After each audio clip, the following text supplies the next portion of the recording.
Hi friends, welcome to nature tutorials. Friends, మీకు ఇలాంటి videos ఎన్ని కావాలన్నా ఖచ్చితంగా నా యూట్యూబ్ ఛానల్ సబ్స్క్రైబ్ చేయండి. సబ్స్క్రైబ్ చేస్తే నేను ఎన్ని లేటెస్ట్ అప్డేట్స్ పెట్టినా మీ యూట్యూబ్ హోమ్ పేజ్లోకి వస్తే, అలాగే మీ మెయిల్కి కూడా ఈమెయిల్ వస్తుంది. సో మనం ఇప్పుడు టాపిక్లోకి వద్దాం. వాట్సాప్ని డైరెక్ట్ మొబైల్ యూజ్ లేకుండా సిస్టంలో, పీసీలో లేకుంటే మన ల్యాప్టాప్లో ఎలా యూజ్ చేయాలి, దానికోసం నేను గూగుల్లోకి వచ్చాను. గూగుల్లోకి వచ్చి టైప్ చేస్తున్నాను వాట్సాప్ వెబ్ అని. వాట్సాప్ వెబ్ అని వచ్చింది. ఇక్కడ ఫస్ట్ వెబ్సైట్ వచ్చింది కదా, web.whatsapp.com అని చెప్పి దీన్ని క్లిక్ చేస్తున్నాను.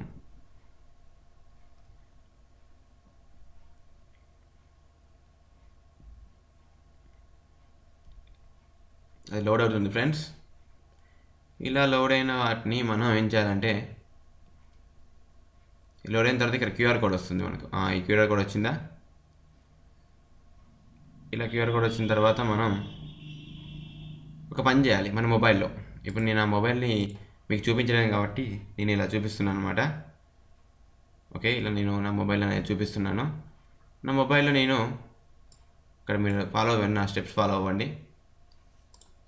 నా స్టెప్స్ ఫాలో అయితే మీకు అర్థమవుతుంది. ఇక్కడ కనిపిస్తుందా?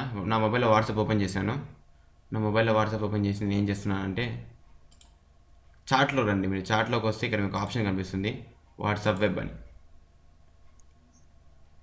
వాట్సాప్ వెబ్లో మీకు ఆప్షన్ కనిపిస్తుంది. ఆ ఆప్షన్ని మీరు ఇలా స్కాన్ చేయాలి. నా కెమెరాతో ఇలా స్కాన్ చేస్తున్నాను. నా కెమెరాతో అలా స్కాన్ చేయడం వల్ల ఇప్పుడు నా వాట్సాప్లో ఏదైతే ఉందో అది ఇందులో కనిపిస్తుంది.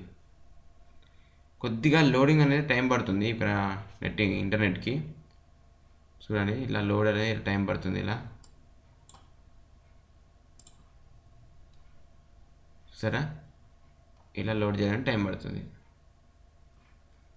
దీన్ని మనం యూజ్ చేసుకోవచ్చు. ఇలా వాట్సాప్ అనేది మనం యూజ్ చేసుకోవచ్చు. ఇలా మనం వాట్సాప్ని యూజ్ చేసుకొని మనం ఫోన్ యూజ్ లేకుండా డైరెక్ట్ ఇందులోనే మెసేజ్ చేసుకోవచ్చు. సపోజ్ నేను మెసేజ్ చేస్తున్నాను సూపర్ అని, డైరెక్ట్ నా కీబోర్డ్తోనే చేశాను. ఇలా మీరు మెసేజ్ అనేది ఫోన్ యూజ్ లేకుండా చేసుకోవచ్చు. ఫ్రెండ్స్, మీకు ఎవరైనా నచ్చినట్లయితే ఖచ్చితంగా లైక్ చేయండి. అలాగే ఇలాంటి అప్డేట్స్ కోసం నా యూట్యూబ్ ఛానల్ సబ్స్క్రైబ్ చేయండి. Friends, thank you for watching this video.